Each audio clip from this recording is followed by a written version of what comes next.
Hello students, good morning. मैं H के sir.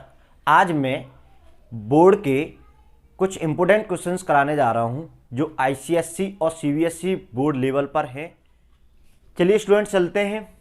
1 mole of non volatile sugar is dissolved in 2 mole of water. The vapour pressure of solution relative to that of pure water. यानी कि इस question में पूछा गया है कि वेपर प्रेशर ऑफ सॉल्यूशन का क्या होगा वाटर के रेस्पेक्ट में, वो भी जो वाटर की बात कर रहा है, प्योर वाटर की बात कर रहा है। तो मान लो ये सॉल्यूशन है, ये एक सॉल्यूशन और ये प्योर वाटर है।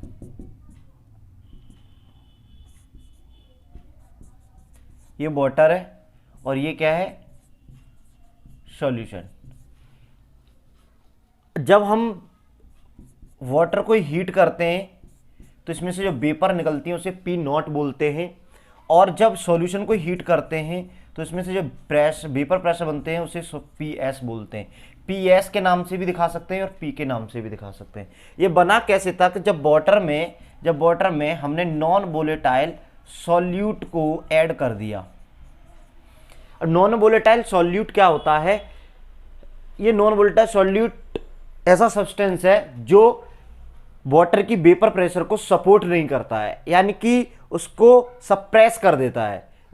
उसको क्या कर देता है? सप्रेस कर देता है, उसको सपोर्ट नहीं करता है।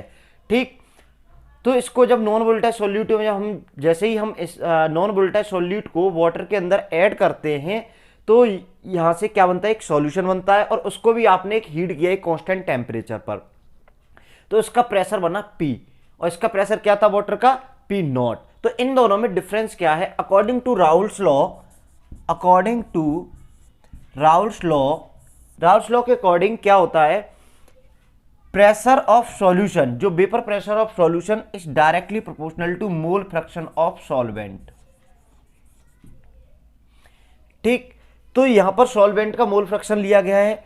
आप लोगों को थोड़ी जानकारी दे देता हूं कि N और कैपिटल N ये होते हैं नंबर ऑफ मोल्स सॉल्यूट, ये होते हैं number of moles solvent. Okay students, ये नंबर ऑफ मोल सॉल्यूट हैं और ये नंबर ऑफ मोल सॉल्वेंट है। P vapour pressure of solution is directly proportional to mole fraction of solvent. अब यहां से PS, अगर ये प्रोपोर्शनलिटी ओपन करूंगा तो यहां पर एक प्रेशर कांस्टेंट आ जाएगा P नॉट, जो कि प्योर वाटर को हीट करने पर मिला था। P nought into x. X क्या है यहां पर बेटा? सॉल्वेंट है। अब एक्स क्या है? सॉल्वेंट, जो कि मोल फ्रैक्शन है। अब मोल फ्रैक्शन में सॉल्वेंट का कैसे निकालता हूं मैं? डायरेक्ट कर दे रहा हूं यहां पर capital N upon small n upon capital N। देखिएगा, मोल फ्रैक्शन के बारे में साथ के साथ बताता जाऊंगा। जो मोल फ्रैक्शन ऑफ सॉल्वेंट है, तो यहां पर जो मोल्स लेंगे, जिसका सॉल्वेंट का पूछा जाएगा तो ऊपर मोल सॉल्वेंट के लेंगे, अगर सॉल्यूट पूछा जाएगा तो मोल सॉल्यूट के लेंगे, अपॉन टोटल कर देंगे। ठीक, तो ये हो गया आपका मोल फ्रैक्शन ऑफ सॉल्वेंट। और मोल सॉल्यूट कितने दिए हुए हैं? यहां पर 1 मोल दिया हुआ है, और number of moles of solvent, यहां पर वाटर है वो सॉल्वेंट की तरह एक्ट कर रहा है, और जो नॉन वोलेटाइल शुगर है वो किसकी तरह एक्ट कर रहा है? सॉल्यूट की तरह। तो यहां पर 1 मोल ले लिया मैंने, इसका 2 मोल्स ले लिया, आपके क्वेश्चंस में ये गिवन है। Okay, got it students? तो 1 मोल जो दिया हुआ है सॉल्यूट का, 2 मोल्स दिया हुआ है सॉल्वेंट का, आप इसमें पुट कर सकते हैं।